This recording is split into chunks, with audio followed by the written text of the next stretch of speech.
down to BurnEye's Crypto Alchemy channel now. Sometimes us disembodied dragon heads get hungry. And what do we do when we get hungry? We chase people. No, wait. I'm supposed to be telling you guys to get down to BurnEye's because you might make some money learning about crypto. And you might just have a good time learning about that alchemy too, because sometimes you gotta transmute stuff. So don't get angry. Come to BurnEye's. Have you ever seen an angry disembodied dragon's head? Well, if you don't want to see one angry, then you better get your ass down to the Crypto Alchemist channel now. If you believe it hard enough, it might actually manifest. Listen, it's a paramount time to wake up. Always remember, don't forget to be the change, bro. Ha Classical, Odyssey, repping for the proletariat. All right. You've We changed it are up a little live. bit. So, welcome Hans, welcome back, and welcome Aaron. And Aaron made that commercial. Just a little disclaimer, though, because I don't know if we're allowed to say make money if I ever do crypto stuff. It's not financial advice. Well, I said might. Right, might, but I don't know. Might get. I don't know what the law rules are. Anyways, just making a disclaimer. But welcome. Thank you. I figured it might be a nice little intermission kind of thing, maybe. I don't know. I yeah. enjoyed making it, and as long as you enjoy it, I'm good. I absolutely enjoy watching it and enjoying having it as a background too. Super cool. I'll send you something in the chat. Very nice. And well, luckily there's no severed heads. There's been a lot of shaved heads today, as it's the day after America's reselection of the Trumpster fire, and we're all still here. We're all alive. And how's it going? Whew, amazing. How are you doing, Bernie?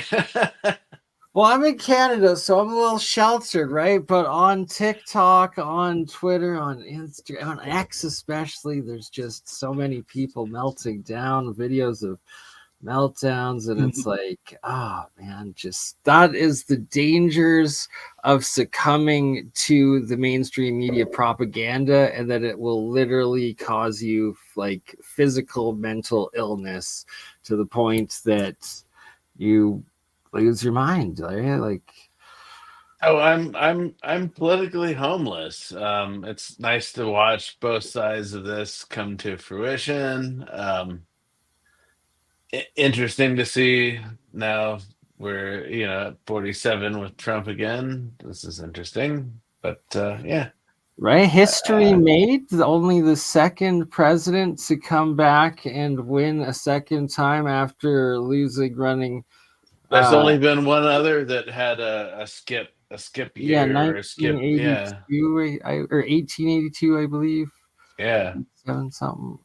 I don't politics. Come on, man. You know me. I grew up in Nepal. I watched everything from kingdoms to panchayat to parliamentary to democratic to Maoist. All of it failed. So yeah, I'd just like to see America be offensive again. Have you guys saw the ShamWow guy's video? Like, he's been running a crazy offensive campaign. I need to watch it. Yes, I'd run for president with this guy. Like, I would totally be there. Offensive party.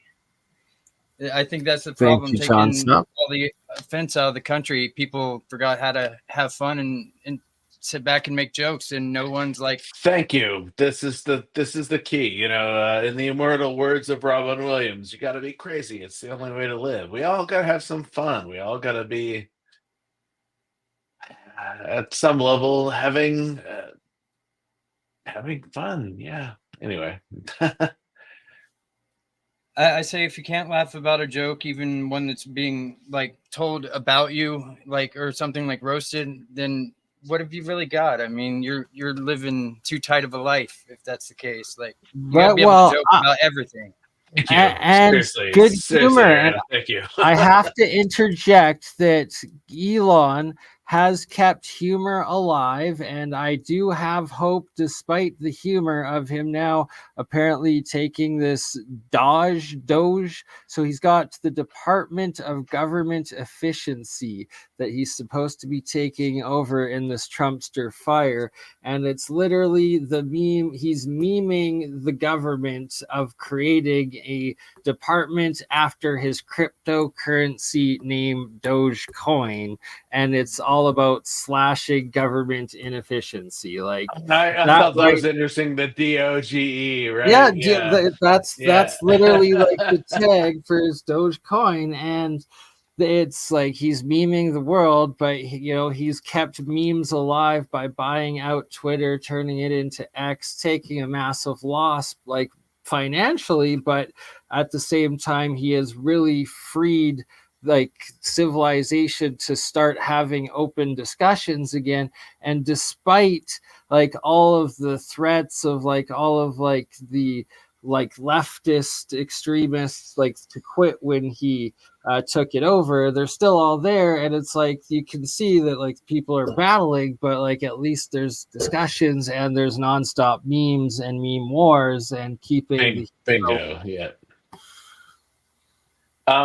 Elon's an interesting character. So during the first Trump administration, sorry, I'm not trying to get political, but hey, it's a Trumpster fire of a woo-woo Wednesday, but he was tapped to be, the science advisor for the original Trump administration, and he said hell no.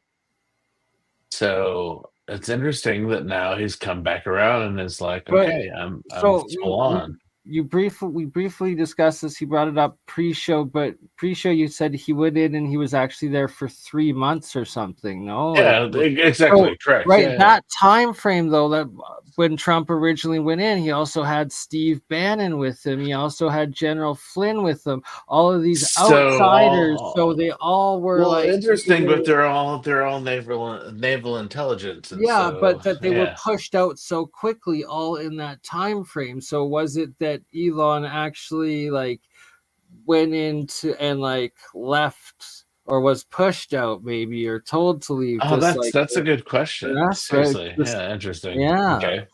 But I do remember that he was like, okay, I'm being tapped to be this science advisor for Trump, but I'm done.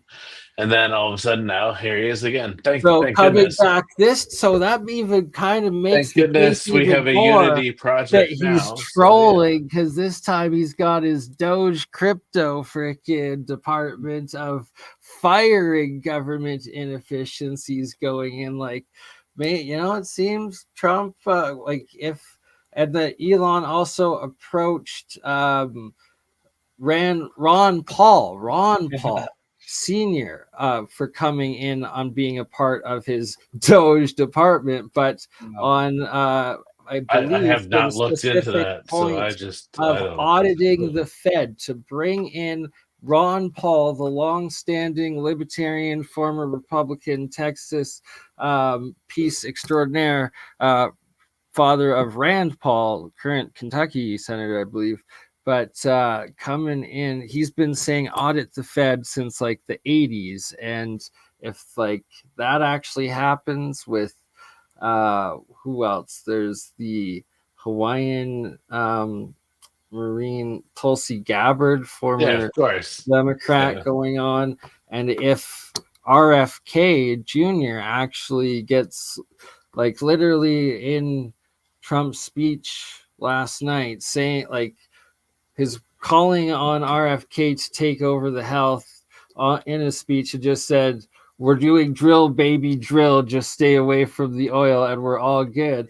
But it's like, it seems like they've actually got this like broad coalition though of like what was or are these outside of the establishment, but establishment people, and hopefully like they're actually given the departments and room to like move and work with them, and you actually get change. But I am dreaming we're still high on the smoke burning from the Trumpster fire fumes, Bingo. all Yeah. of those burnt ballots and whatever else. Who knows? You're in Well, Portland. yeah, they burned like 3 boxes here, even in Vancouver, outside of where my mom lives, like right up the street. They burnt like hundreds of ballots. It's like, what do you get? What? Right? Like that's wild. And that's down the street from your mom's. That's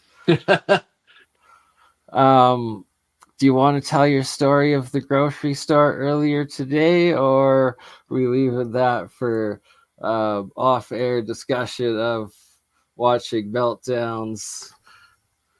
Just It's a bit crazy, yeah. I I don't think I me want to get into that, but fair yeah, enough. no. I think I can play a clip of another channel that's got a little compilation at some point if you give me a minute, but I wonder if Elon will ever visit my town, since the Where are Bureau you of, at, Aaron? I'm in Yeah, Parkersburg, West Virginia, the home oh, of the geez. Bureau Oh, of Fiscal serious. Services. Yeah, the public debt office is here. Like, I don't I know. used to live in Vienna, Virginia, so yeah. Yeah, like we were all worried that the public debt office downtown was going to get bombed because Cheney was back then was like supposed to announce, or was it Rumsfeld? I don't know. One of them was supposed to announce the $3 trillion that went missing on 9/11 until That that would other have stuff been happened. Rumsfeld, yeah, announced that. Correct, Yeah, yeah. he was supposed to announce it. Like we were thinking that they were going to get rid of that place so that they erase all evidence of it. Like it's crazy. We always have weird Fed plates riding around town with seemingly no purpose all day. eating the Doge. Sorry, just reading the comments and putting them up now. And shout out Kim B wrote voting Ron Paul back in the day, right? I would have if I had the chance, and it's wild that like if they're actually bringing him back from retirement and putting him in, and if they do, I promise I will somehow assemble a compilation of Ron Paul. How old is Ron Paul? Like, is he close to the same He's age in as Biden? he's almost 70 now. Yeah, he's Okay, getting so he's up only there. Yeah. not 80s yet. Senior, not junior. Sorry. I feel like Vermin Supreme, the guy running. Rand Paul, not Ron Paul. Sorry. Yeah, I'm saying Ron Anyway. Paul. How old is Ron now? He's well. Look, Google's our friend, right? You guys know who Vermin Supreme is, right? Like he's been running for president. Yeah. Well, like I think he did a video with Ron Paul.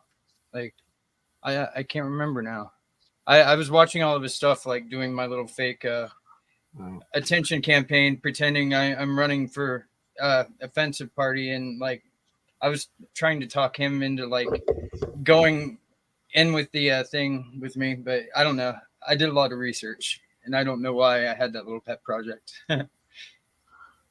Ron Paul, I believe 89. It says born in 1935. So 7 years plus 20. Yeah. Turning 90 next year. Wow. That's 79. Wow. Right? So it's like this man still runs like 1935. My mom's 75, looks half his age. Well, like Ron Paul, if you watch him talk, like this man does like at least 3 podcasts, I'd say probably a day, but officially on his channel a week, but always giving interviews nonstop. Extremely intelligent, coherent man. And what I was originally promising of the creating a compilation of is Ron Paul at the age of Biden, and if he's in a government position, comparing the two, and it's like, right. Which actor are we talking about? I'm glad. Anyway, fair. So, Ron Biden, Paul's the actor, yes. I guess it would have been podcast an show. overwhelming task for the losers to say, Oh, Trump stole the vote. Oops, sorry. Don't know what I was going to play. Lost my train of thought. Point being that it's like the War and Peace or like Peace Institute or Well, something. no. Part of it is that these amazing people are super old and they still are cognate, and that's huge. So yeah. Exactly, the cognitive level of Ron Paul, right? Like that this man is still so intelligent and on point, and like if they're actually gonna bring him back out of retirement and put him in a government spot and actually let him, if Ron Paul is actually able to audit the Fed as an employee in his lifetime because he is still this coherent and intelligent at this age, that would be amazing. And just what a flip that would be from the Biden zombie. What the heck is it? Like, if you guys have seen What We Do in the Shadows, like the vampire comedy show, and there's Yes, like I have that actually. I own it. right, there's Weirdly. Shawnee, the human neighbor that they constantly mind zap, and like they're like, oh, we can't hypnotize him anymore, his brain is about to melt, it's been fried too many times. Like literally, what has fried Biden's brain to like be that level? Or even like Kamala for that level, like she was Crack is whack. halfway there, right? Like,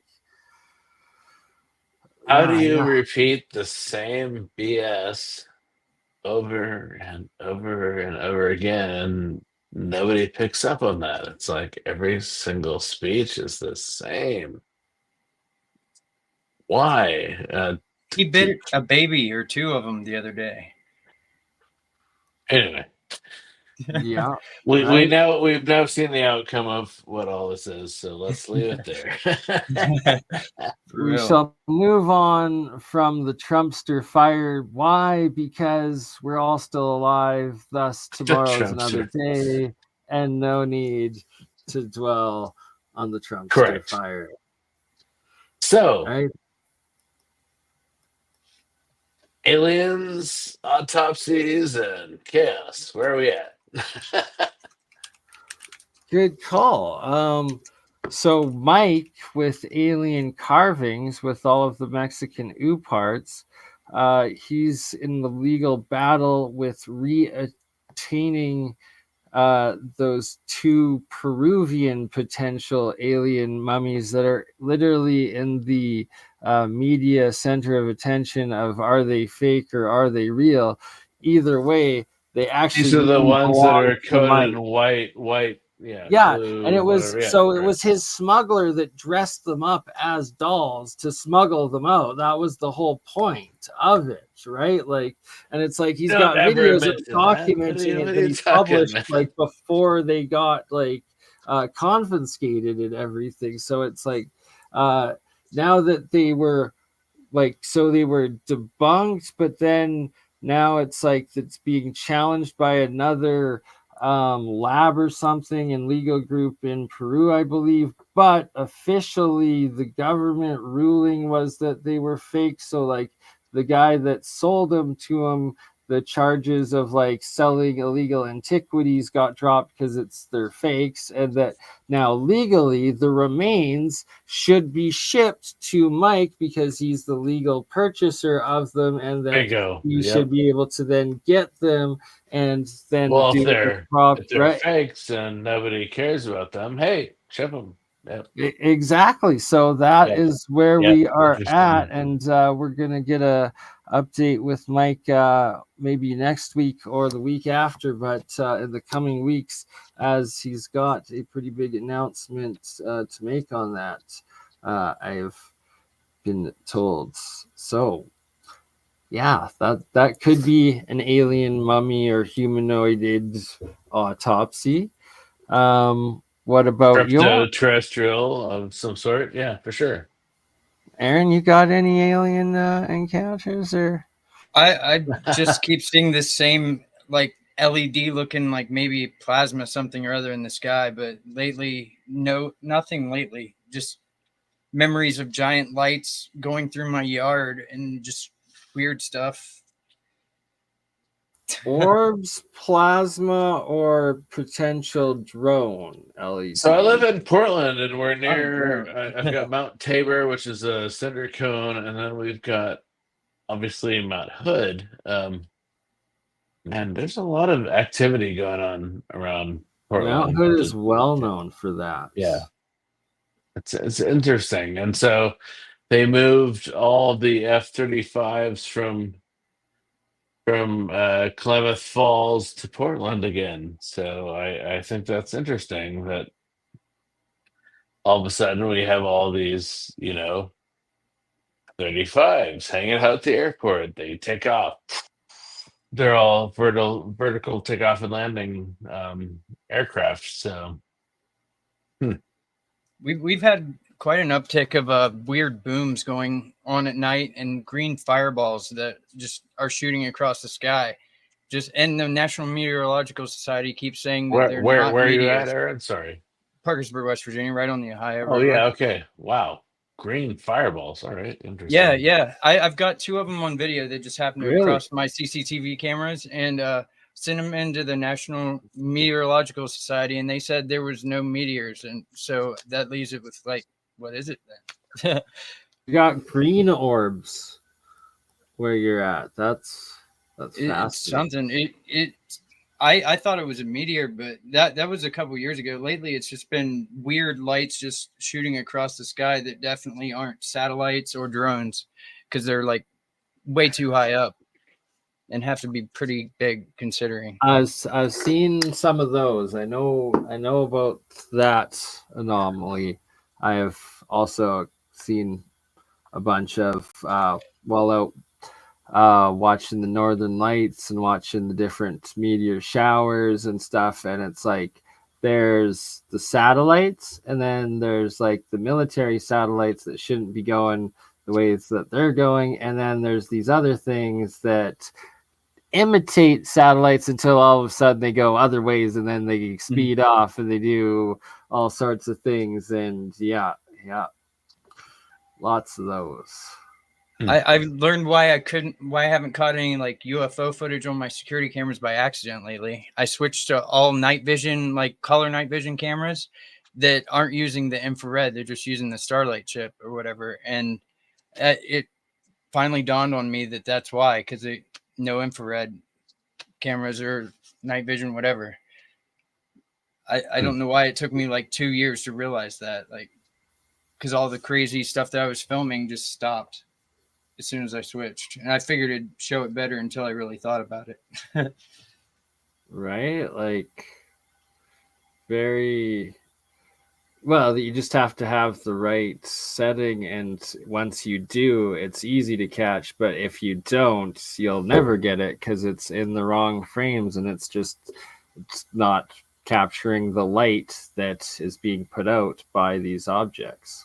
Right. I realized if I take my phone, leave it all the way zoomed out, and just give a cursory glance at the night sky, I can usually see the things that don't belong because of the night vision mode that the camera automatically puts on.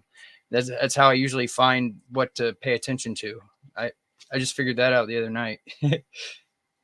For sure. At And least you have the ability to, have Skywatch for sure. Yeah. Mr. Light Pollution, Portland, Oregon. Nothing, tra-la-la. But we do get some buzzy activity here. It's interesting. Even when I lived in Hawaii, we got some interesting activity over the skies. So Right? And it's all about recording it. I'm still convinced that there's a species of some kind I of would love plasma to being. record it. Sorry, what? I'm Plasma still. beings. I think there's some sort of plasma beings that kind of float around like sea creatures occasionally. I think that's kind of mixed in there somewhere. So The I last- have a thought that we live in a fluidic space. We're told that the vacuum of space is a vacuum, and there's nothing there. And I'm interested in the fluidity of it, because if you look at a lot of what science is looking at, there is some aspect of fluidity to space. So is space fluid? I don't see why it wouldn't be to a degree. I mean, like if there's, I don't know. I feel like plasma has some kind of intelligence to it. Like maybe Yeah, not all the correct. time, because I mean you can kind of force it to do things with magnetism stuff like that. But I feel like there's a different basis of species out there, and that we've just kind of ignored it or just not considered it one. But I don't know. Whenever you observe some of these orbs and stuff, they seem to move around like sea creatures, in my opinion. Correct. So yeah, and then when we now look at, oh, there's all this dark matter, and when you plot dark matter, it almost has a fluidity to it. So this is why I'm like very curious about fluid space. Star Trek, kind of embraced this with the Voyager episode. I can't remember what it was, but they're talking about fluidic space, and so hold on, what is fluidic space? I haven't seen Voyager since I was like, I don't know, 10. But see, all these. I'm into movies and expressions through movies and through TV shows, and man, they're telling us everything they want us to know. It's right there, so right there. Do you feel like some of that activity's kind of ticked off lately, like since like COVID, maybe like they stopped throwing so much out there? Oh, they're still throwing it out there. Oh yeah, it's Yeah, I for just sure. feel But- like there's but- less of it. It's not. It's less of it. Correct. Yes. Yeah, I think there's a bit less of it, because the internet is now vibrant, and so anybody can be an armchair tourist. Right? When I grew up, that didn't exist. So I'm looking at people now. It's like, holy shit, you have the ability to research anything you want right here with your keyboard. That's amazing to me. Yeah. I my only skill for the longest time was being Google for other people. Being I Google felt for important. other people. Yeah, That's no a one great else way had of a cell putting phone. it. They're like, hey, and then ask me anything. They honestly thought, like, locally, people thought I knew all sorts of things, like the people, like trailer park people that had no idea Google existed. Like those people were around for me until long into adulthood somehow. Wow. Yeah. So in 1998, I went to Palm Springs for Intel Developer Forum. All right.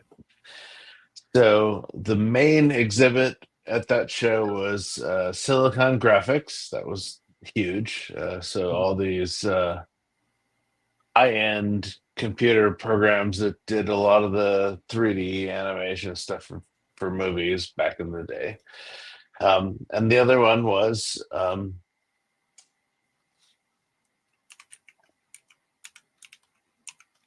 second.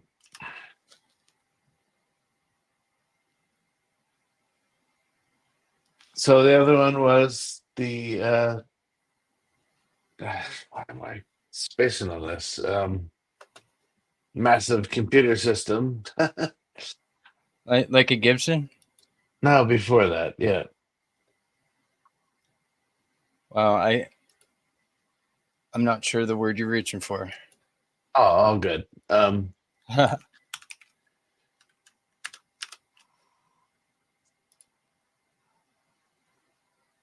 on a second. Go look this up. I had a train of thought, but I lost it. I blame the sea. Well, I went on SGI, so that's kind of where I got distracted. But the Cray supercomputer. Yeah, I forgot those Okay. existed. So when I went to Intel Developer Forum in 1998, the Cray supercomputer was the main exhibit. This is a $40 million computer that has its own cooling system, the whole 9 yards. Okay, it's the size of a Volkswagen bus. Yeah, that's I've hefty. got 3 of them right here in my iPhone. That's how far technology has come. All right, $40 million Cray supercomputer, $1,200 iPhone. Yeah, it's mind blowing, really. This For is sure. 3 times the computing power of that Cray supercomputer in 1998. That's how far we've come. Yeah, I keep feeling like the 90s were 5 years ago. Actually, 7 years ago. Like, I don't know. It seems like any date in the past I try to recall, it seems like it was about 7 years ago to me. Kind I of, don't know. yeah. How old are you, mate? Yeah. I'll be 40 in a week or two. All right. Awesome. Yeah. 48. So woohoo. It's funny because when I was 16, I always looked at my cousins that were my age that they are now, and man, they were old and crusty beards, and just they seemed so old and crusty to me. And I'm like, I'm now that age, and I don't feel or seem or even look like they did to me. It's really weird. I still wish I could go into Toys R Us and find something I want. I still have like 12 Lego kits that I need to build. I buy all these Star Wars Lego kits, but I never build them because I don't have anywhere to put them. So Right. I've still got 12 sitting in storage. I'm like, I've got build a these bunch at of some point. boxes of things I built out of Legos and then just had to throw in there because it's not like I was going to put some clear coat on them and throw them on a shelf, you know, like there's just half built things just in a box. So what do you study? What do you research? Sorry. Everything. Okay. Pretty much. I don't know. I What's your main fold? Well, it was like world religions, usually the more the less spoken about ones, non-mainstream sort of things. I start off wanting to be able to, you know, have natural magic abilities whenever I was young, and I progressed beyond there. I got a little mixed up wanting to be a spy for a while, but and a ninja. But Me as well. Hey, we're in the same boat. yeah, I doubt you've been arrested at 13 for being in a ninja suit running around with a katana at 3 a.m. Not in this country, but we'll chat about that off channel anyway. but no, like I it's mainly spanned out to be religion that I was interested in, but the primary focus was on being able to prove and develop like abilities beyond what our 5 senses can see or sense, and what science currently explains, and kind of branched out into healing and seeing what I could learn to make the body age slower or something to that extent. What's your thought about telomeres or yeah? I mean, I was taking C60 and in like perfect health for a while. I have a decent immune system. I've never had a cold, things like that. I can't get coronaviruses, which is weird. Like anyway, I hear you there. I also have some interesting. I don't get sick very often, so yeah, so interesting. Yeah, I honestly am starting to think that a lot of ailments is just mind over matter, and I feel like viruses are breaks down our frequencies. They're not a living organism. So everybody's like, oh, you've got a virus. You're dealing with the organism. It's like, no, virus is a frequency. Period. Done deal. Yeah, at one point in time, I was the frequency. I was afraid to get dirty whenever I was little for a while, and then now I have to interject that this is speculation, not actual health advice, so we don't get canceled. Thank you. Right? But my apologies. I am back. Had to just make sure that the girlfriend made it home safe and stay on the phone with her while she was walking from the train line. Talking. Right, exactly. Good. We're good. And we are back, and we've got Solomon Pentacles up. I used to have a tetragrammaton. Right, and is the ooh, see, you just gave me a wild thought. And is the tetragrammaton the key to deciphering Solomon Pentacles here, aka the Solomon Seals? God, I wish I had just moved all my office, but from having the difference. Whoa, that's how the hypercube thingy works. Wow, that's crazy. crazy download or idea there that just went through in my I mind. wish I had my book. It's sitting in my storage unit now, but it's the Grimoires of Heaven and Hell, and so it's Solomon's sigils, and we're looking at Solomon's Pentacles. All of Solomon's sigils. I'll give Julia, come on, credit here. We were both researching this, and she's like, "This looks a lot like circuit Go each- boards." Oh yeah. No, Right. Oh yeah, circuit- I've been saying that for years circuit now. That boards. these are Well, freaking so circuit boards. Freeman How Fly talked creepy. about this. So did Michelle. Michael Tessarian. Like, there were a bunch of people that were talking about this a long time ago, and but we both came to the conclusion that, oh my God, there's something there. Yeah, And we're surrounded by all these sigils daily. they're They're in our phones. hyper-dimensional They're in circuit our boards. battery Like, packs. They're in our, yeah, our it's wild. iWatches and all these amazing technologies that's around us. And it's like, oh my God, what are we dealing with? Solomon So sigils. see this Yeah. right here? This is what I was talking about with, is the tetragrammaton the key to deciphering them, and that this is showing the spaces that are actually within the tetragrammaton, and then being able to apply that into the full three-dimensional scale of these Two tetrahedrons counter-rotating, creating an octahedron in the center that creates a Merkaba energy. It's either ensnaring demonic energies, or it's protecting angelic energies.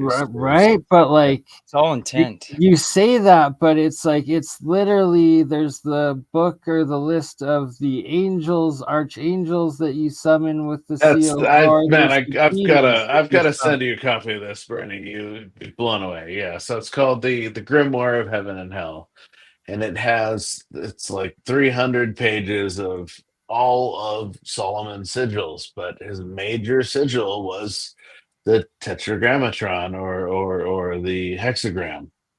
And Yeah, so so it was see, this is- brass and iron, and when you counter rotate these two elements, you create the Merkaba energy in the middle. Yeah. I had a neat that like again. little copper medallion that was inlaid in some other kind of cheaper metal. That's what mine was made out of. I use it for a lot of different things, but I kind of miss it. I wish I didn't give it away. Well, sorry, what were you using it for originally? Oh, Yeah. I had the tetragrammaton, like it was a pendant. Okay. And Yeah. it was made out of copper, and it was nice. You're gonna build another one out of copper. I gotta extend this. So this is, I guess, 1/2 of a tetragrammaton that is copper and aluminum that I have built. That, right? I gotta make another one coming out of it. I've destroyed it a bit because I was getting the specs of what I had built. The layering. If you could do, I don't know, you have access to 3D printing. If you could 3D print a tetrahedron, so it's a 3-sided, well, there's 4 sides, but it's actually, Yeah. 3-sided pyramid. Yes, sir. And then wrap that with copper. I'm super fascinated with a lot of these new copper scaffoldings. As we've talked before, when I went to Nassim Harameyn's convention in 2013, I saw some crazy stuff. So you're talking about essentially 3D printing. Yeah, correct. Oh my God. So what you described is literally what my friend 3D printed for me, and this is the actual base that created that right there, that I wrapped the copper around it. I was going to say, could you aluminum weave copper copper in and again. out of that? Yeah. Yes, Curiosity. but the key part is that I did it. I followed along and connected the different triangles within the triangles within the triangles in wrapping it, like in how I wove and made the copper. So it was like all the all the wires go up to like the top in one way sort of thing. So it was directing all the energy up to the peak, to the bend top of that copper aluminum pyramid thing that I've made, that seems to heat up in one's hand every time people hold it. It's quite fascinating. I just realized I'm not wearing my obsidian pendant. It broke earlier. Well, the string did. Right, always the string, and then it's like you don't want to lose it. Right. I've got So you're showing the magic of symbols here. my medallion. The triangle, the square, and the circle, right? Yeah. Right, and this is often referred to as the philosopher's stone. Yes. And like the circle within the square within the triangle, and that the triangle is one half of the Merkaba, and this is showing you how to square and circle the Merkaba within itself. And going back to then, you're taking all these divisions of these geometries. Shameless plug, here's my book. Of it.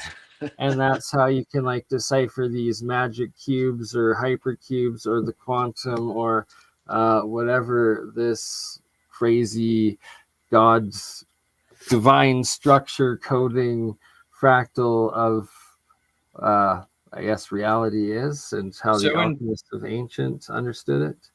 All I could think of when people, like, I hear a lot of people saying hypercube, and I hadn't heard it until recently, and I assumed it was some kind of a like real life construction based on something that the cube movies, the horror movies, had going on, like great the rooms movies, moving around. I don't know. No. So weird. This is called What a Synchronicity, the Science of God, Rediscovery of Electrons, but going into the cube, digital atom structure. And I think more hypercube has to do with the triangles in Merkaba and tetragrammaton within the three-dimensional cube, and how everything folds back into can you send me this? Higher dimensions. Yeah, please send me this. Wow. Absolutely. And what you just said with, you're seeing the energy bubbling. If you go back up, not down, but up, you're seeing the energy bubbling. Yeah, within. Interesting. That's reflecting really back into itself. It starts as a seed. It grows. Yep. That's interesting. Fractals. Yeah, exactly. So with those, this is the octahedron energy within inside of the Merkaba. It's the implosion, and it's the implosion of energies into these platonic solids that then they come out and interact as, and it's then when you're able to truly, in my understanding of a quantum hypercube thing in my own mind of making it, though, is that it's like it's got all of the sacred geometry, like fractals and like equations and shapes constantly interacting with each other. And like that's how energy is like folding in and out of like plasma to ether to matter sort of thing. Has there been any updates on Malcolm Bendel? I have been slacking. I've supposed to and will be emailing Bob Greenier with getting Malcolm's email, as I've been speaking to Malcolm in Bob's live stream chats, and he's agreed to come on and stoked to do an interview. So we will be getting that hopefully done by the end of this year, if not at the very beginning of next year. But it is in the works. I've been very busy. Is it? Sorry. It's my understanding that everything that he talks about, like with the implosion science and all that stuff, can't that like scale to like how planets are created and things like that? Oh, absolutely. All that's what all of this is about. Is it's the micro to macro and these fractal geometry scales of formation and energy that work within the universe, as well as the planets, the stars, the galaxies, and the particles, right? Like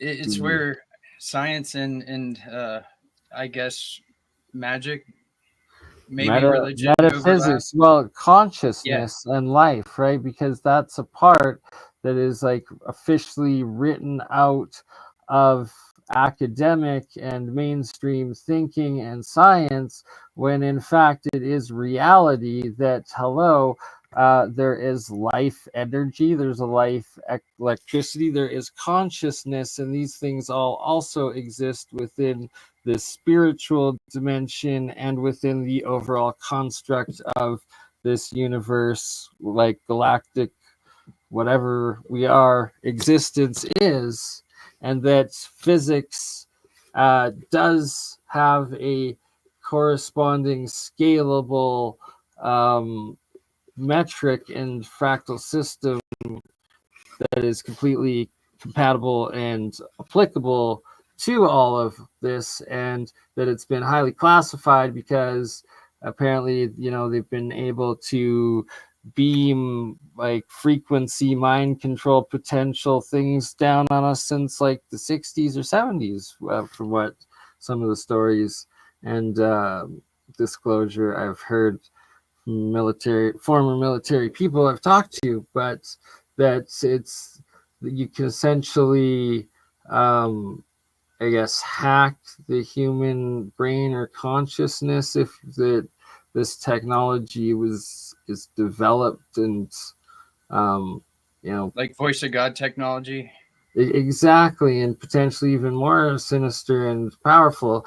But then the next step over, though, is like we're still in the conscious dark age where half the people and pretty much every human struggles with being completely honest with themselves each day, yet alone honest with absolutely every single other consciousness around them existing forever at all times. That it's like the next level up of this technology or living is that everybody's mind is able to be in everybody else's mind, and you know, like then you're all, it's like a hive conscious technology or existence or I something hadn't like even thought about it So, on that so level before.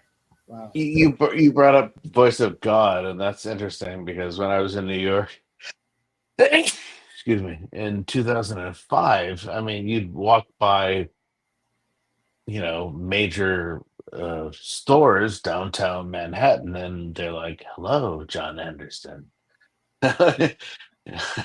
It's like what you see in Minority Report. It was Wow. very bizarre, and that was 2005. So where are we at now with this kind of technology? 20 years later, exactly. And I got to give a shout out to Eric Hecker, as he's one that has brought this up and researched it a lot. And Sorry, who? Who, Eric Brittany? Hecker, Okay, the thank you. Antarctica whistleblower and the mass neutrino detector device down at the South Pole, or the ice sheets there, that is in fact a essentially faster than light or instantaneous like communication / off-world on-world radar Hmm. system that they also documented causing the, he was there during the Christchurch, New Zealand earthquake, claims to have had other co-workers there come out in shock and confidence, exclaiming that they had accidentally just caused the earthquake, and that's been a part of his like experience and whistleblowing like story from the beginning. And then when I brought him together with Dutch Sense for the first time, it's like anyone that's been following Dutch Sense for the last 15 years, I myself have been in that time, and remember that he, at the time of the New Zealand Christchurch earthquake, he was like so like just stuck on it in the moment of why did it happen, because like the energy was so strong and out of nowhere, like it didn't fit his prediction model whatsoever, and then like traced it and saw it coming from Antarctica, and then like went into like the military or weather satellites, and then got like images of like these crazy scalar waves or things going emanating out of the same Antarctic research base that Eric Hecker was working at, and claimed that had happened at. And yeah, it's pretty wild that their stories both, like, they literally confirm each other's work and testimony and documentation of this wild stuff, but I've been unable to bring them back together, sadly, since then, and like even get Dutch back on, because the government or some agents or like sector or of some group have been suppressing and attacking him and shutting him down, literally cutting his live streams off as soon as he starts, cutting his internet every single time. That's why he's like barely on anymore, except for when he's able to do the pre-recorded ones, or it's like he'll have to literally play Christmas or Halloween music for 2 hours straight, where it's just that before he then is able to like come on and start talking and like give his actual update for like 10 or 20 minutes before they cut his feed again. It's wild. But That's super unfortunate. I'd actually like to talk to him privately. I've been kind of logging evidence for my own purposes about a few hacker groups that have been running around the internet punishing people for wrong think, wrong speak, stuff like that, and they seem to be government related. I'm just curious. Yeah, I would love to catch up with him either private or do another interview when he is comfortable, ready, able, and safe to do so. Because, like,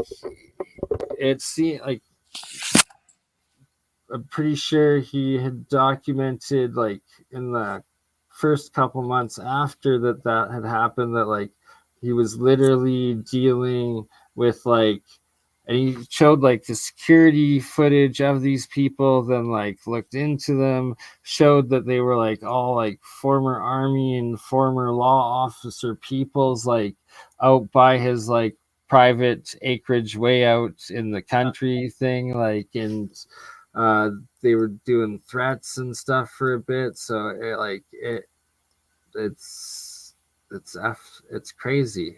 I pray for him, the Duchess, and his family and his safety, and that he's able to just put out the truth. And it's like the government targets him and hates him so much just because of the fact of how consistent his forecasting of where earthquakes are going to strike and the warnings are every single week, every week for the last like 15 years consecutively, where it's like he gets like an 85 to 100% like accuracy. It's wild. Like it's like you're supposed to have 0% chance of like getting one quake right a week in advance, like ever.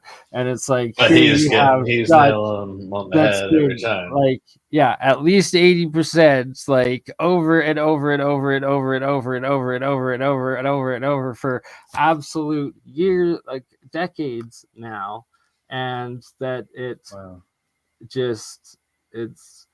it's undeniable, it's revolutionary, but it also shows this massive scalar technology. It shows like electric universe stuff. It shows more of like the CERN all of the weather weapon warfare and manipulation that is actually going on. And I wonder what the operating frequency might be that device has. They're a few different ones he goes into. I was actually just watching the replay the other day, specifically of next radar stations, which will cause tornadoes, twisters, hail, crazy storms every time, as well as then the HARP and the ISCAT, yeah, those ones. And yeah, no, I can't relist it off the top of my head, ISCAT's the but big dome that you always see on like a yeah. interwater, situation. But yeah, ISCAT is what they're using for a lot of radar and radio telemetry. So yeah. I've got a little device that scans. I've got it programmed to scan frequencies. It's a Hack RF1. Like, I don't know if you guys are familiar with them, but yeah, I like to scan the frequencies with it. That's why I've been kind of inquiring a bit. Nice. You go into it. I've got my IM meter as well. Oh, this is I've been moving for the last 2 weeks, so it's been crazy. But yeah, no, and Airbnb, whatever. Sweet. Well, you put up the wall. We could never tell. It's your Hans. It's like you're with us as always. Oh, hold on. Boom. There we go.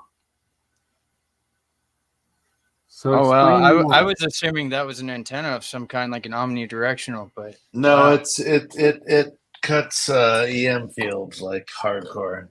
It's funny because the day I set it up, my cat was like laying next to it the whole day. I'm like, oh, well, that says something. The cat likes it. Oh, she was like totally onto it. Yep. The liner of this hat's the only protection I have. Does it affect your internet connection potentially? I think so, because I'm not in the house anymore, so I'll have to see. Because now it's right here versus 2 rooms away. I had some internet disruption in the last house for sure. Yeah, I'm curious that might have been part of it. Because it's right? an EM an EM field disruptor. You can change the frequencies. Well, you have it right next to you now, so if you're using Wi-Fi, it doesn't like your connection is great today. Oh, dude. We did a website preview for my client earlier, and I've been just in the point at my last spot where it's, oh god, this is so slow to load. And we pulled it up today, and it was like, like instantaneous. It was like, oh my god! All right, well, okay. Whole different connection. All yeah, right, totally. Yeah, also, yeah. So Airbnb as long as you can, or get as much done while you're there for sure. Hans will be streaming and doing graphic design for hire, logos, symbols, whatever you need, 24/7 live on Hans Discord something or other. Yeah. I need a Discord site now. Oh, damn it. Me too. You put that out there. We'll be talking in the green room afterwards. Right? Absolutely.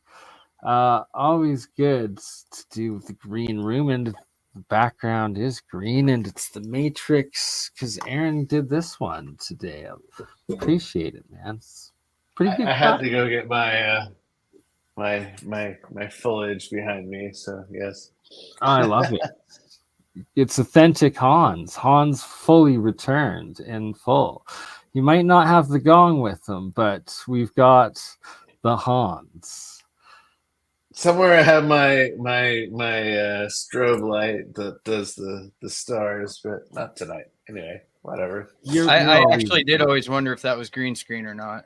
No, not at all. It's awesome. I'm old school, man. Hans is authentic. He is analog, authentic, real. That is a physical stand and beautiful. But he got blue lights probing across my face. Hey, me too. I've always wanted those screens though. Like they're nice. It's hard to find them. I've had to order a few because sadly my cat has, like, this one here has scratched it up quite a bit, so you don't see it, but actually you can kind of see one of them. There's a huge hole in it. Like, It- damn it, my Man, cat is that- like, oh man, just clawing at it. Yeah. Ah, It's Sorry, no what? fun No, maintaining a green important. screen anyway. Sorry. oh, of course not. When No, your but face starts fading into the matrix, then you know you got a problem. that But is I like your background there. Wow, actually, that's kind of fucking dope, dude. right. Alien style, but what were those things called? No. Psychopath? Now's not a No. good time to It's ask like me words. Dune meets H.R. Giger, right? Yeah. Well, he was supposed to do Dune anyway, so yeah. A lot of what ended up in Prometheus was H.R. Giger's Dune. It's interesting, yeah. Really? I was Yeah. not aware of that, but there's a So lot Giger and Salvador mythology. Dali were both tapped to do a lot of the art for the original Dune that never happened. And then what can I think of his name? The guy that did the original Dune, fucking brilliant movie. Even the director's cut is awesome. Oh yeah, I love the old David Dune. Lynch, yeah, correct. Anyway, so yeah, he did that. Everybody hated on it. It's like, why? It was such a brilliant movie, but it wasn't up to par. And so when Villeneuve came out with Dune 1 and 2, brilliant. Oh my god, beyond, yeah. I'm super stoked with what has gone on with Dune. Here we Right? go. The remakes. Absolutely. So the thing about the Isis Temple and the Grand Canyon is we need to start looking at water damage. Right? And how it doesn't fit with the official geology narrative whatsoever. No, not at all. Yeah, but the water damage is interesting. And this is the same that you find at the Great Pyramid and the pyramids of Giza. And there's water damage 2/3 of the way up all of these structures. And so when Robert Shaw talks about the enclosure, it's like, well, the enclosure is interesting, but what about the pyramids? Right. Well, and that it would have been this giant freshwater inland sea dam. Like the Hoover Dam is in the wrong place and it's way smaller. It's covering up the actual entrance port base city that was outside and below this giant like lake of the Grand Canyon pyramid complexes, and that the water would have been coming up probably right like to here, and that's why you had the giant entrance up here. And it makes so much more sense. And didn't the Nile come right up to the paws of the Sphinx at one point in time too?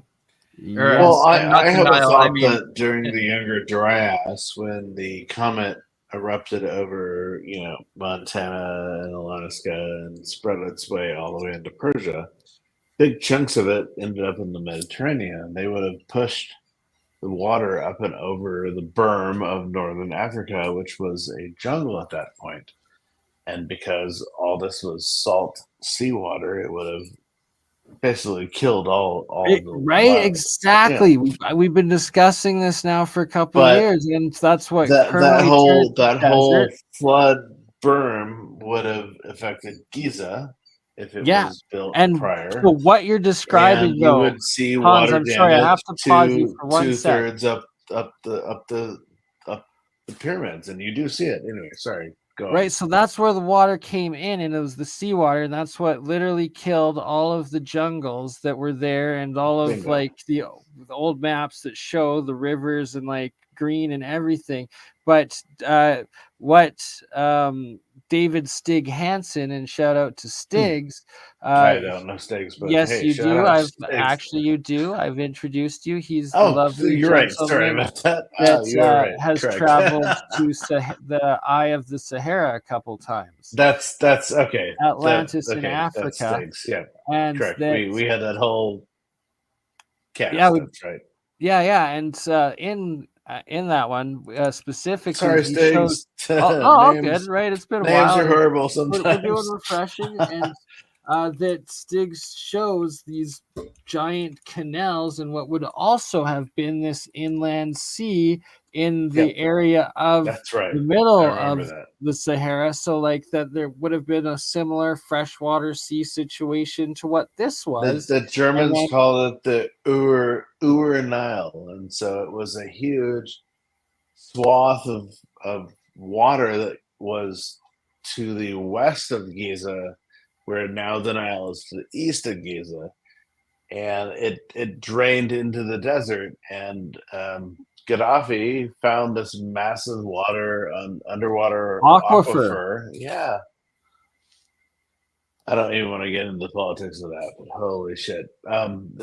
Amazing situation. Sadly, France and the United States destroyed it. bombed his fellow supposed first African. Bombed it and launched depleted uranium into it, so it can never be used again. It's really just sad and disgusting. Is that the same aquifer that the Libyan guy?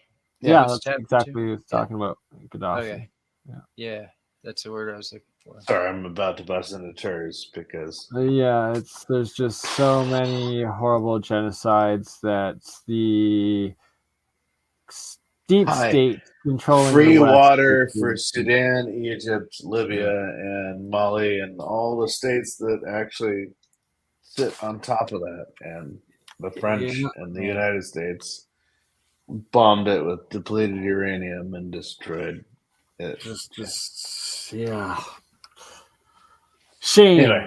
And hopefully the Trumpster fire burns the neocon policies down, and they just focus on America and creating gerbs. So, and peace, hopefully. But back to ISIS Temple. Meanwhile, on Sesame Street. Now for something completely different.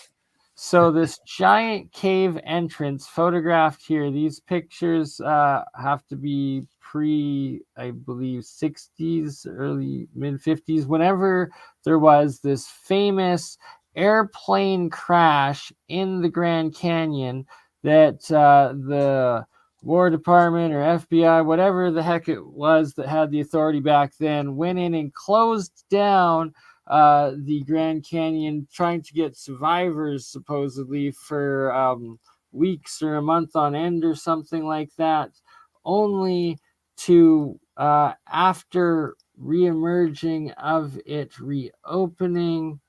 So here it is again pictured, the giant cave entrance of Isis Temple before the pictures, or before the airplane accident. And ever since the airplane accident, is the first plane crash to crash into a mountain and build a brick wall covering a giant cave entrance to the main Isis temple.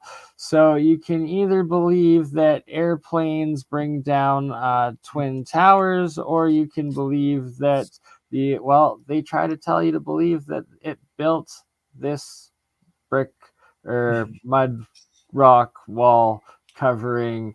Bernie, I had no idea any of this. Wow, interesting. Yeah, this is actual facts that they had this airplane. What you showed earlier with that perfect like half circle. Yeah, here's one scenario. There is really interesting. Yeah. Bring back. I had no idea any of this. I've heard of the caves and tunnels in the Grand Canyon, but they're not there. The ones that most people talk about, they built like a retreat above it and some sort of.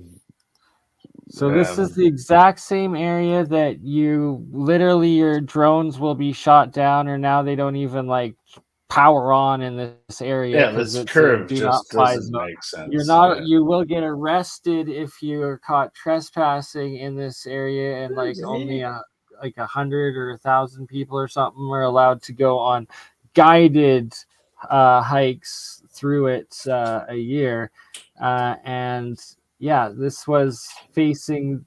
So why they had to do this was the giant opening visible entrance to the Isis temple that faces the main like tourist like cliff wall of like viewing the Grand Canyon site of these pyramid temple complex city, and that is why they had to build this fake airplane crash wall to cover up this entrance. That any photos or video of it pre 50s 60s clearly has documented this giant gaping hole entrance here, and ever since, this is what you have instead.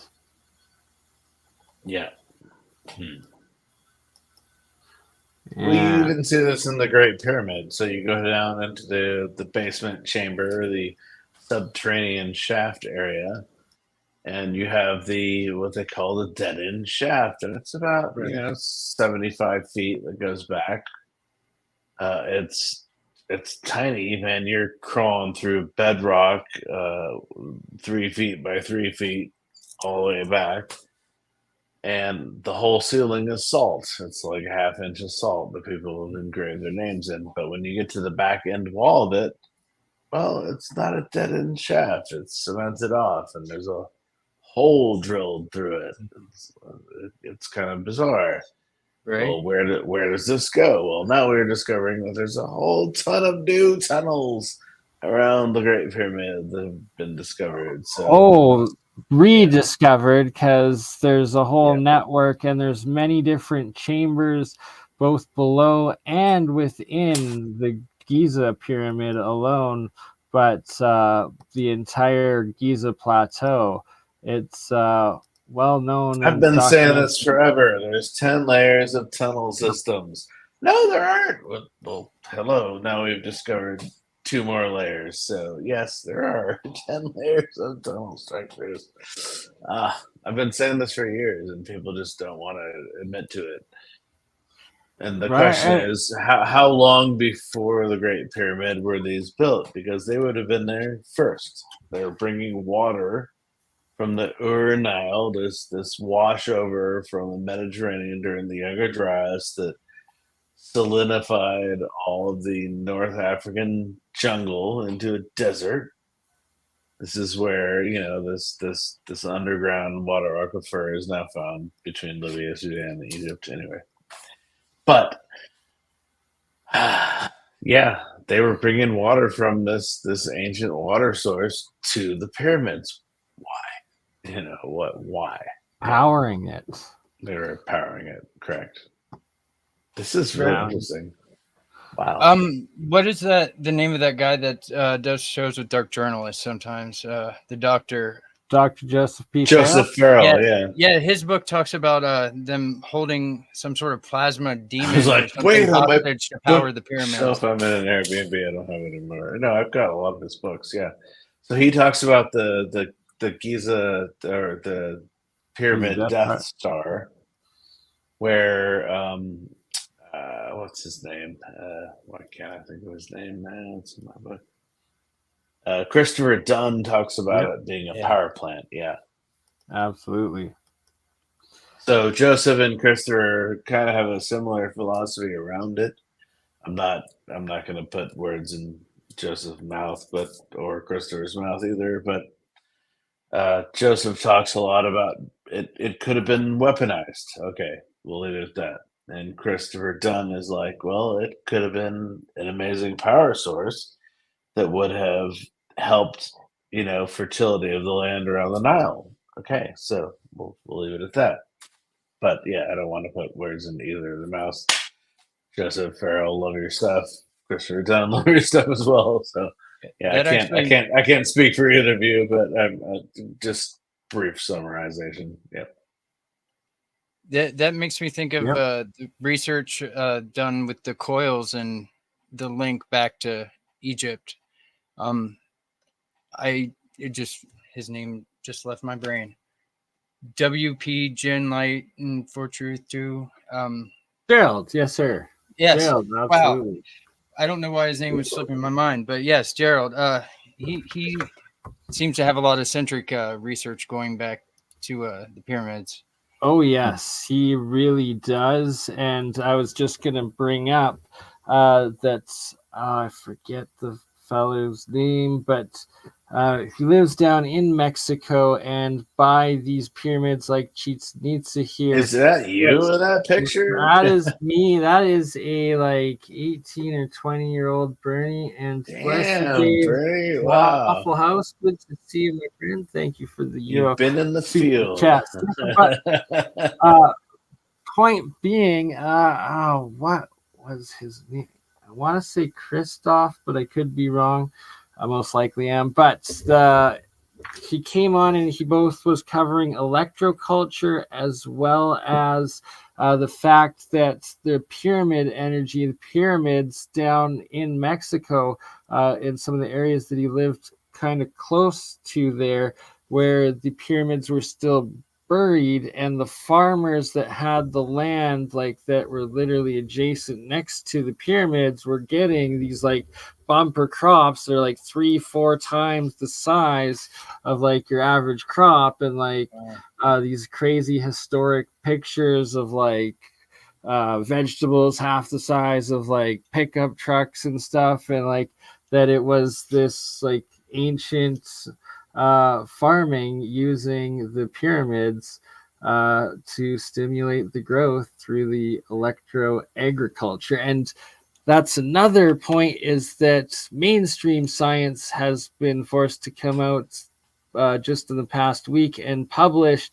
They didn't call it electroculture, they had to call it electro agriculture, but that when they put electricity in, it like gave it 2 to 3 times the size of crop yield, and like has basically verified everything that the agriculture or electroculture community and experiments have been proving and confirming for the last several years now. So yeah, there's been that. And then there's this.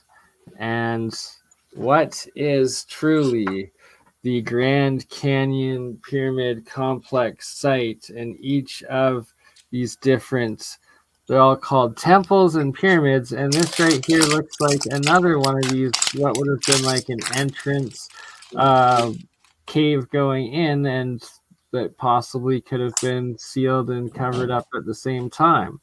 That just makes me think. Yeah, it was the. Have either of you been to the Grand Canyon? I have yet to be, but I plan to go back. Like I've been to Vegas many times when I used to like get these standby flights for like free with WestJet airline at one point. Oh, I missed those days. But anywho, I was too ignorant to know that there was this amazing Grand Canyon underground pyramid city complex site. I've never seen it, so yeah. Right, and like every time I see people's photos, I'm like, what is going on here?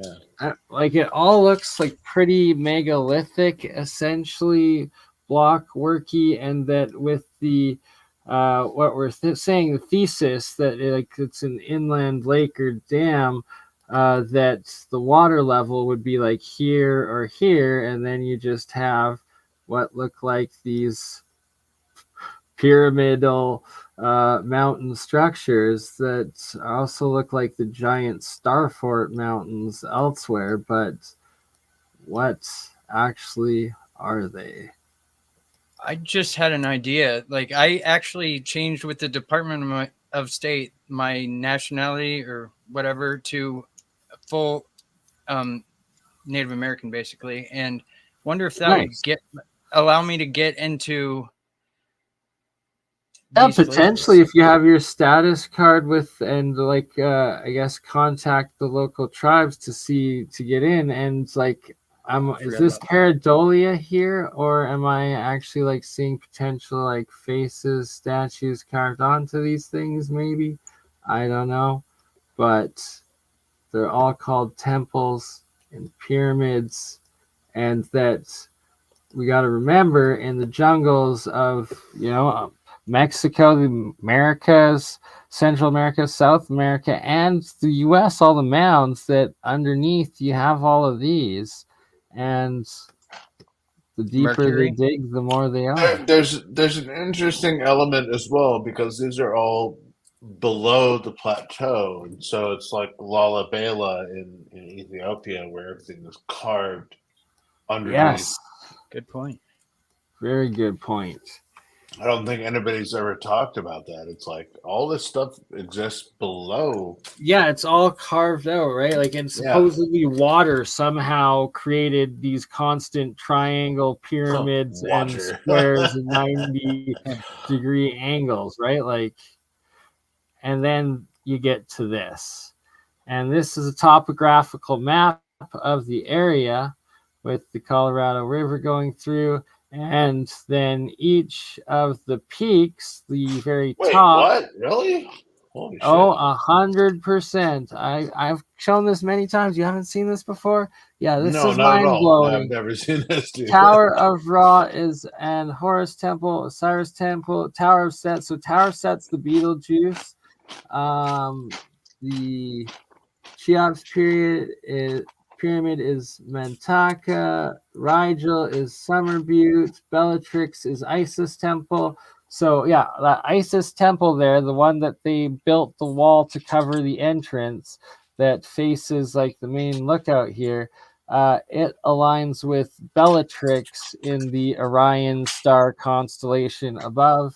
And every single one of these named temples and pyramids lines up with one of the stars that are in the night sky above you in the full, not just the Orion's belt, but the entire Orion's constellation plus the other main stars in the night sky around Orion. Yeah, that's All definitely. line up I'm one sorry. perfectly to every single I've never seen you present this. Obviously, I don't have a million hours to watch everything, but that's amazing. Holy shit! Yeah, so that's like, it's like, how many coincidences can you have before this is definitely artificially constructed? There's no doubts about it. And how did an airplane crash create this? Right. Like, it makes no sense. And Because so here it had all kind this cement that expanded in multi-rapid fashion, and come on. Right, exactly, and that steel airplane, and yeah, right, like so, every angle of these different temple pyramids that are named after all the different gods and goddesses and heroes of the different cultures of the past, including like you got Ottoman amphitheater, and it's like actually like what looks like a giant ancient Roman amphitheater carved out of a mountain. You've got the Apollo, Temple of Apollo, Temple of Jupiter. You even have Solomon's Temple, all in this giant area construction. And here again, do we know why all these are named after these? Exactly. Why do you have Buddha Cluster? Why do we have Cheops Pyramid? Why do we have Tower of Set? Why do we have Horus Temple and Isis Temple? And that they each, once again, you have another overlay of the Orion constellation and a second topographical map of this area, and completely on point to all of the stars, to all of the peaks of these temples named pyramids named. So they're naming all of these. Has anybody done an overlay with where actually these temples are in Egypt? to see if there's actually a correlation with Grand Canyon up to layout. Yeah, just curious. I've asked that question myself before, and I have yet to find one. So we got to do it, and I'm sure that will, destroy the narrative some more. Because I think you're onto something with that idea, Hans. Chuck over Here's at Rama CF Temple. Apps.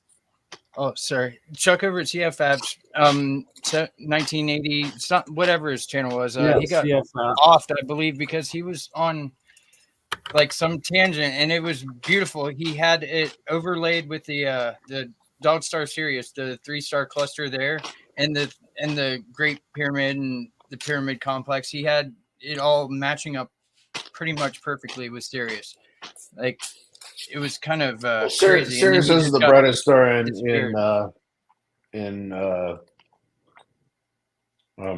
Canis Major. So yeah, Canis Major is the dog constellation, the great dog.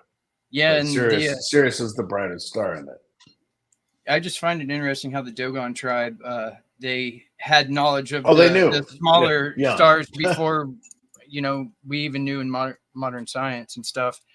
But I feel like was a big connection because of all the things the Dogon tribe have to say about it that they shouldn't have known. Big time, right? I fully agree with that, Aaron.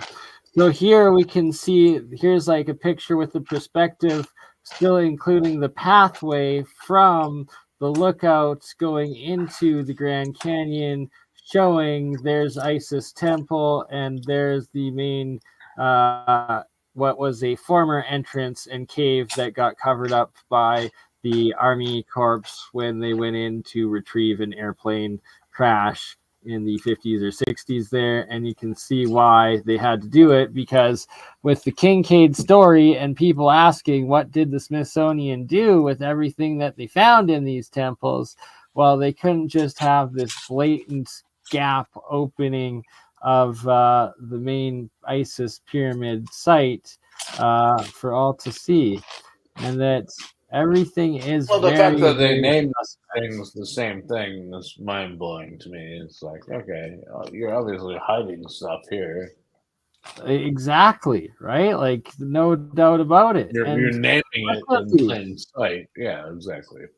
Every single one. Look, that is a pyramid on top. That is a clear pyramid, and it still has its white casing on the very top of it.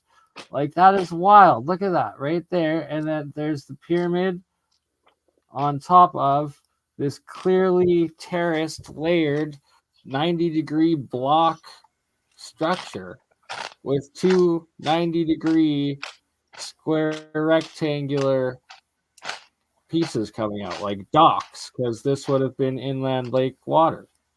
Right. Yeah, I never thought about the underground correlation right prior. There. Look, another step pyramid on one of the corners there. This is fascinating. I've actually never looked at any of these structures in the Grand Canyon, so wow. That's why they're called pyramids, because they're literally pyramids. All the unfinished pyramids over in Egypt too, they seem to be the oldest, like, and they're all made out of the red granite. Like, Chuck at CF Apps, he was really into the whole older means the underground stuff with the red granite and the white. I'm distracted. Who's snacking on chips? Gotta mute your munching. Yes, but sorry, I did break. Oh, I muted myself again. Bringing up CF Apps. I got distracted. I had loaded it, and he went on a rant about how Anubis was most likely what the Sphinx used to be, and it was shortly after that whole line of thought that he sort of mysteriously passed away, and his family can't even tell us how or why. Yeah. Under suspicious. Are you talking Schwaller de Lubitz? Say what? This man right here. Schwaller de Lubitz. Are you saying swallowed? Yeah, Schwaller de Lubitz was one of the old scholars. He was the guy that looked at the Sphinx enclosure and thought that there was water damage. Well, this Everybody, guy, Graham Hancock, all these people, they think that the Sphinx was the Leo, the lion. Yeah, yeah. With the I think it was astrological. I think it was Anubis. Why? Because sitting behind it are the 9 pyramids. And so the 9 pyramids represent the 9 souls of the afterlife. Yeah, there's 3 great pyramids. when my dog lays down, he There's looks also exactly 6 the other same. pyramids. And so if the western or westing lands, which is where your soul would go to reside, is beyond the pyramids, that would make sense. So Anubis is guarding the westing lands. And in between the westing lands and the Sphinx are the 9 souls, the 9 pyramids. So hello. You should check out the alignment of Sirius and how it fits perfectly over the 3 pyramids there at the complex. I think there's like Yes, it 7 does. points. You're talking about Orion. Oh, no. Yeah. Sirius No, is there's way off in the distance. I know. Check it out though. Like if you go back another like if you set the date of the Sphinx at like at least 40,000 years old, or maybe it's older. I don't remember. It's been a while, but Yeah, he's got a every whole video on it. 12,000 Like, years, Leo is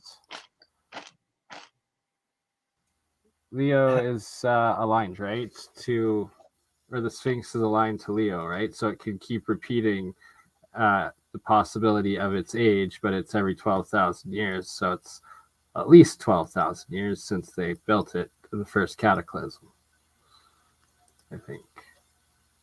yeah, At least, yes. But, yeah. I'm just if you go even further back though in time, supposedly, like according to Chuck at CFABs, he's got it all like laid out. right, yeah, I got one like, of Chuck's videos up right now, and this one I forgot we covered this, me and Shem Tartarian Truth, a couple years ago, but the Kincaid Mounds, and they're, I believe, in map, Illinois.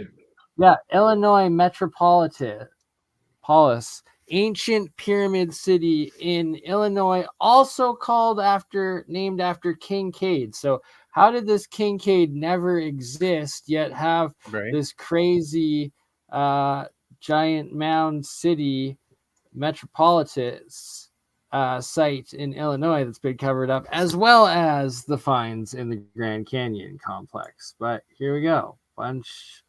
Giant major ancient sites. Let Chuck. You can see the mounds at These the site. mining This was sites? a pretty impressive ancient whoa. city, as I said, around the Mound site, you said. same time as Cahokia. But there is no park here, no way to really visit the mounds except park on this road out here and overlook them from a distance. And that's kind of sad. Some of the cities in the area, there's a metropolis, really. Brookport, High Point, Paducah, Farley, Ledbetter. Those are a few of the cities in this general area here. I'm wondering if any of my subs have ever been to this site. It appears to be fairly lonely and quiet. This is about 140 miles east of Cahokia. And obviously, when the Google Earth imagery was taken, there was a lot of flooding going down in this area. And maybe some of you who live in the area can tell me if this is an annual event, all this flooding out here. These mounds were excavated about 1934, and even on this mound today on Google Earth, you can even tell where the excavations took place. You can see how that mound right there was carved into, right there. But it makes you wonder if they had flooding back then and how often it happened. But these mounds have obviously withstood many, many floods, and they still stand out there today, and just gives credit to the people who built them. These aren't just mounds of dirt, clay, gravel, other things. They were painted in some cases. Sometimes they had stairways, but when this is all, the better we can treat them. You wonder why the apathy towards ancient American history. But that's why I make these videos, just let people know that there's places out there that exist. But this is the look from overhead at this ancient city. Maybe 1,000 years old, maybe started a little earlier than that. But here is a diagram of what this place used to look like. Places where people lived, a big wall all the way around it, as many as 9 mounds, and some of them pretty darn large. And that could be the most recent last inhabitation.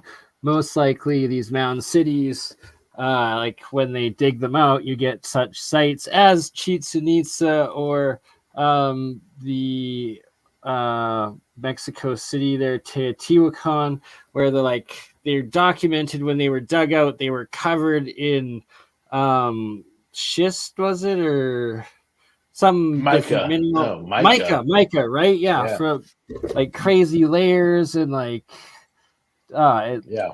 it's wild. So it's more likely they're buried ancient pre-cataclysm high technology place. And then what river is this? Where does I guess the Colorado, the head of it would be in Colorado. That would make sense, not Illinois. No, but the fact that it floods this much, yeah, I'm just thinking of the question: were they Kincaid, using this though, in right? ancient Because times as an agricultural site to grow crops? Yeah. well, and that this is a giant site that's completely undocumented, but has been ravaged, excavated back, at the 100 years ago, and named after Kincaid. The same Kincaid that is infamous in the Colorado River Grand Canyon Pyramid City discovery that Also never with worked for dinosaur bones. So yeah.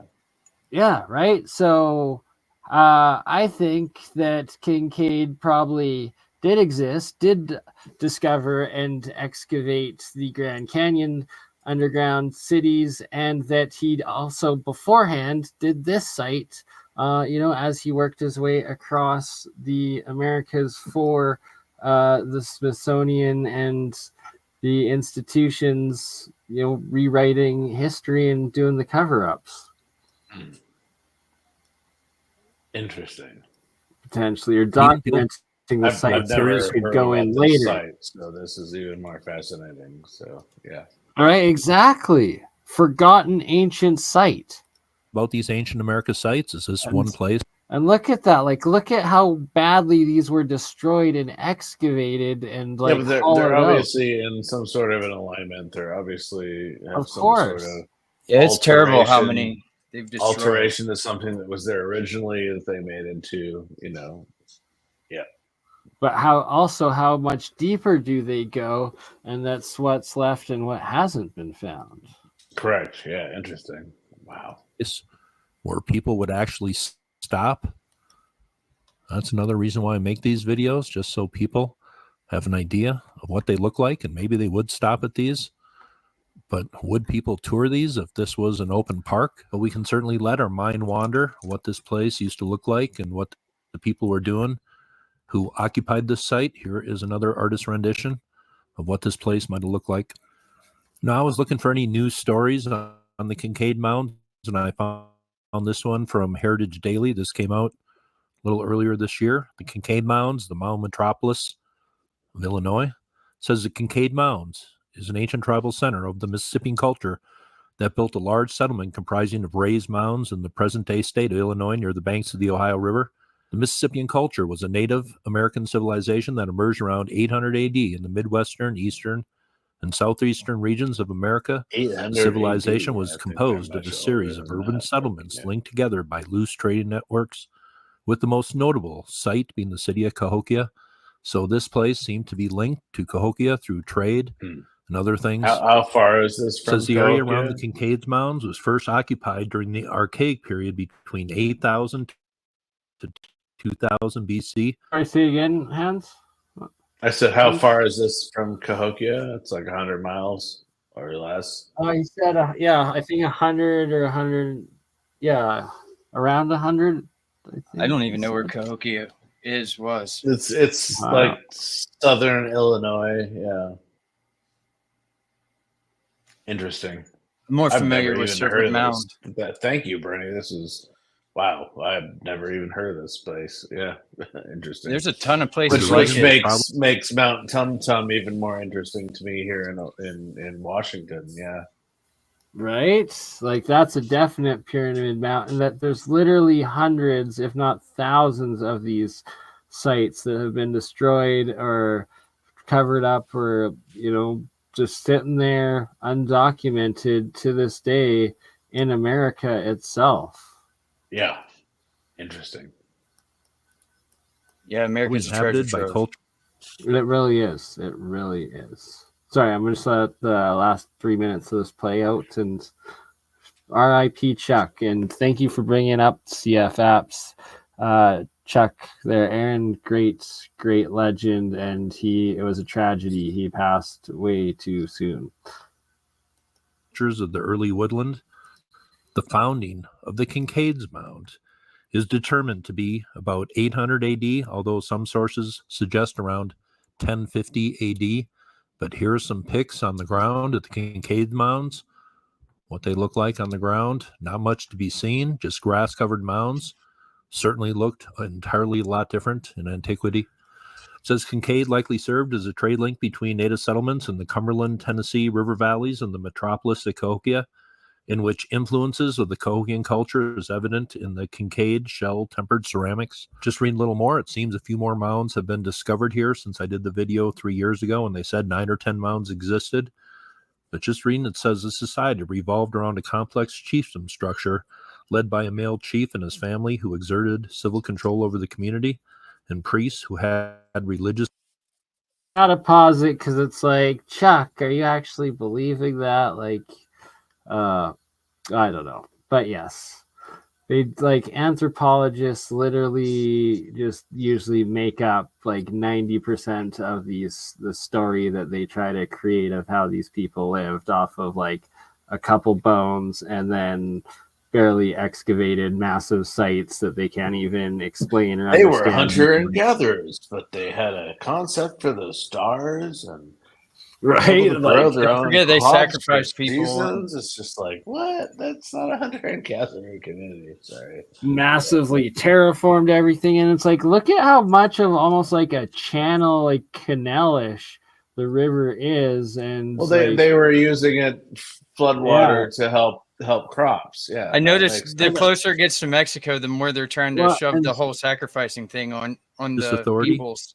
So sorry, I didn't mean to hit play there, but like these trenches, are those other channels too potentially? Like, was it massive terraformed agriculture and they haven't even begun to scratch the surface of it and cover it up? I don't know, because like it's pretty. Well, looking at positioning, they're definitely using the even flow of the river, throughout these structures to collect silt. Yeah, it looks like it. Right, like it looks like there's a couple different canals next to it, and like how old are they? They'll probably claim new, but are they actually? Palisade may have served as a defensive purpose, but it has also been suggested that it functioned to mark the boundary of the ceremonial site and the seat of the chiefdom's authority. But that is the way it looks from overhead today. Maybe remnants of that wall right there. This is the way artists think it looked a long time ago. Well, now, I'll leave the feelings below, but here is the visiting area at the mound site today, where you can go and overlook these from a distance. There is another look at the mounds, but just finishing this one article, it says the Mississippian culture occupation at the site appears to have ended by 1400 to 1450, possibly due to the exhaustion of local resources such as timber and game, a period which archaeologists call the vacant quarter. There's other possibilities, I guess. Maybe disease being introduced into the area is one other possibility, but by about 500 years ago, these people seem to be gone. Now, here is one story, and I read a few like this. Prehistoric mound, disturbed, possibly looted. But if you don't have a park, you don't have security here, obviously we're going to have some problems like this. Can't we treat our ancient American history just a little bit better? That's all I'm asking. That is a quickie on the Kincaid Mounds here in southern Illinois, center of ancient chiefdom. This seemed to be a very important place about 1,000 years ago in ancient America. Probably these people were trading with Cahokia and also places to the east. Ancient America was one big trade network based on the riverways. You have stuff in Florida from the Great Lakes region. You have stuff at mound sites in Indiana and Illinois from Wyoming.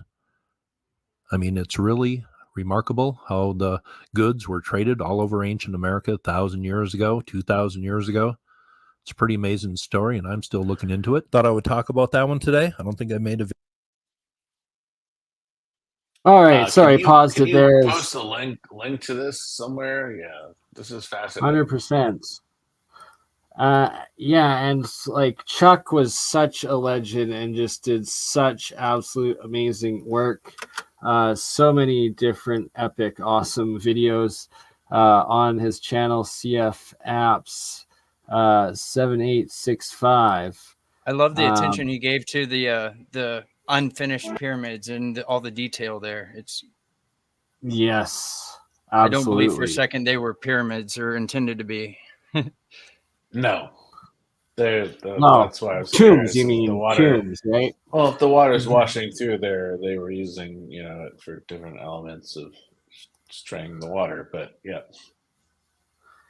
And I forgot what I was going to say about Chuck and his work there. Is this his site here? Yeah, this is a site, CF Apps. Scroll. Oh, yeah, okay. thank you. I remember. Sorry, what? I was going to bring the connection. Scroll back to the top. Scroll to the top. Sorry, my apologies. There you go. Thank but you. All right, awesome. That what's now documented in fact, and they've gone back and they're starting to do, although it's not really public. They published just a little bit of it and a couple pictures, but there's a full giant Stonehenge under Lake Michigan, like 400 feet or something below, just crazy. Wasn't there a obelisk that also was sticking up above the water that people would go out to and have picnics next to? Yeah.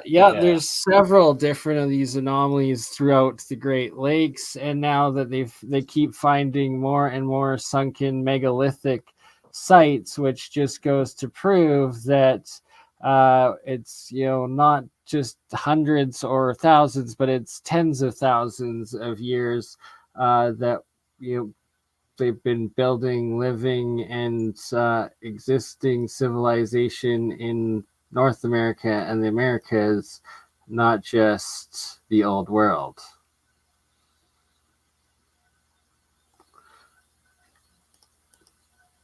I definitely think it's interesting about the monolith that is shoved over the hill at the Serpent Mound. Like the correlations just with Egypt are right there. And it's obvious someone tried really hard to get rid of the evidence by shoving it over the hillside. That's a very good point.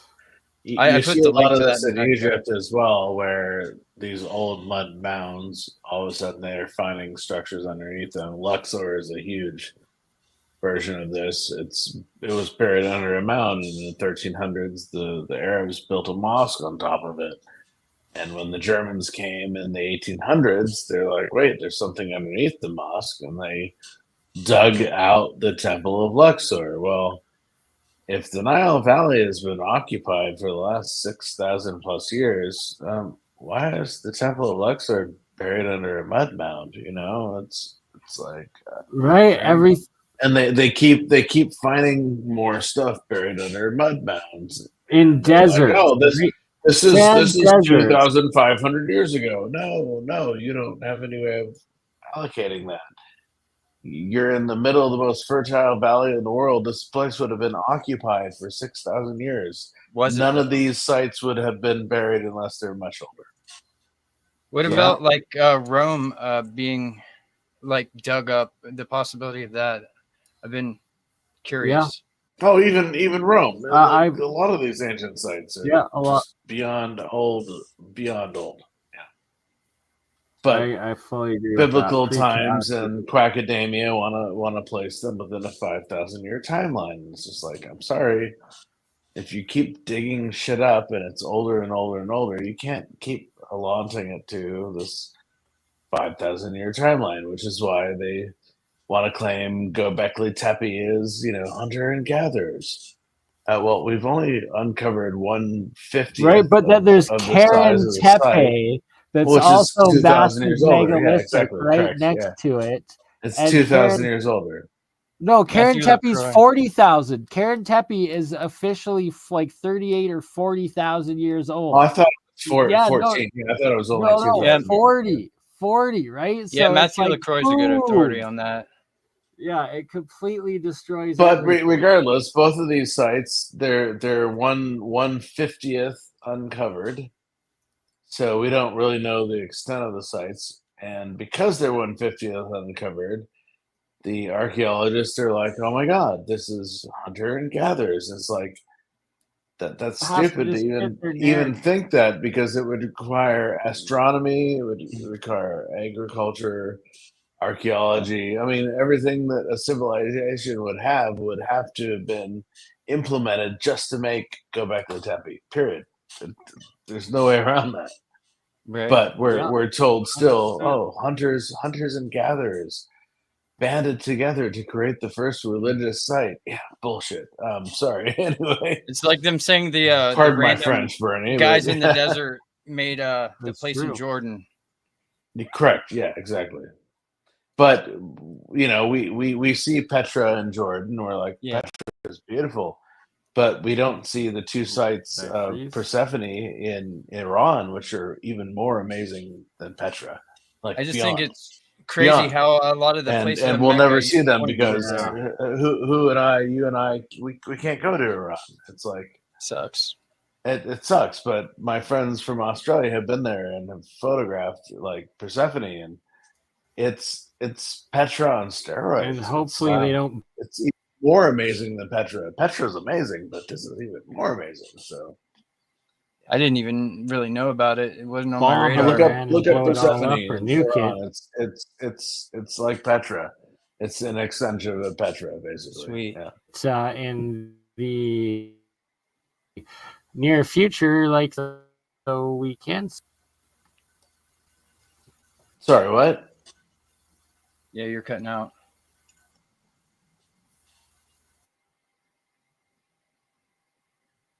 Bernie, you're on mute.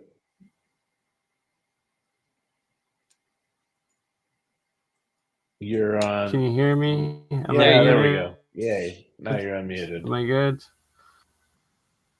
I'm unmuted. You can hear? Yeah, Yeah, you're a bit Am I a delayed robot? though. Nope, now you're on mute again. Yep. Wait.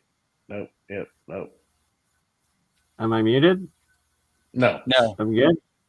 You Yep. can hear me? It's choppy. Yes. All right. Well, I guess it Revive is also, again. it is getting to that time. Yeah, I agree. Almost at the 2 hours and 2:34 a.m. In Alberta right now. So that makes it 1:34 on the West Coast and It's 4:30 here. on the wow. Yeah. So we will let everyone go and get to rest. And I've been moving all week, so I'm in crazy zone. But thank you, Bernie, for the opportunity to come back on. Love you, brother. oh, Yeah. love you, Hans, and always a pleasure. And thank God you survived the first day of the Trumpster fire of America and Right. moving. I live in into Portland. It's been interesting to watch people's demeanors. They seem very somber and downtrodden, but my curiosity is what's going to happen in the next 2 or 3 weeks, because we were the hub of the summer of love and Antifa and all of this, and so, man, they burned Portland to the ground for 400 days that the media never bothered to talk about. So Wow. I don't want to see this happen again. Please, brothers and sisters around me, don't do this. And we live in an amazing city. Don't fucking burn it to the ground. Anyway, I feel like a lot progressed said. since then. Well Maybe- said, Hans, because don't succumb to that propaganda. no, don't buy into that BS. Just Yeah, hopefully more evolution's taken place since then. If you're agreed. No, drained and upset, we need that. it's okay to cry it off, but just go to sleep and you will be okay and wake up tomorrow just like all of us, because the world is not going to end. And as long as Trump doesn't succumb to the Zionist influence and fuel a war that is the war trap, I should say, of Netanyahu, of the Zionist Israel trying to get America to fight Iran.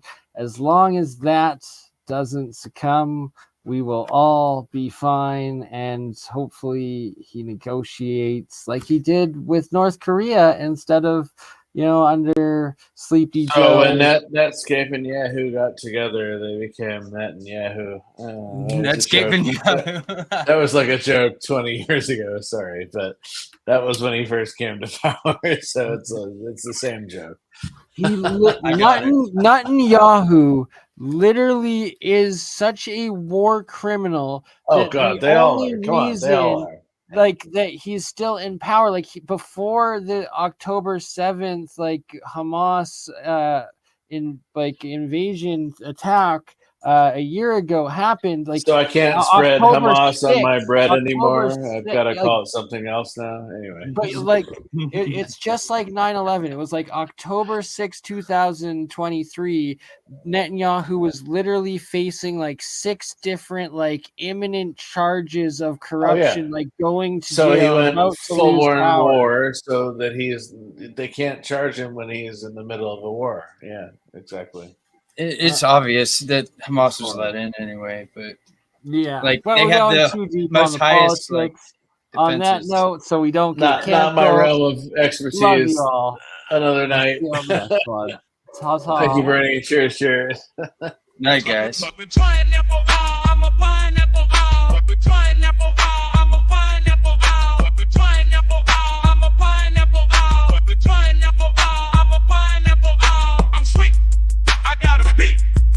Look at me. What do you see? Pineapple owl. I'm a pineapple owl. You crazy mother. Yeah. It's just Bernie. Hey, Bernie, just like last week.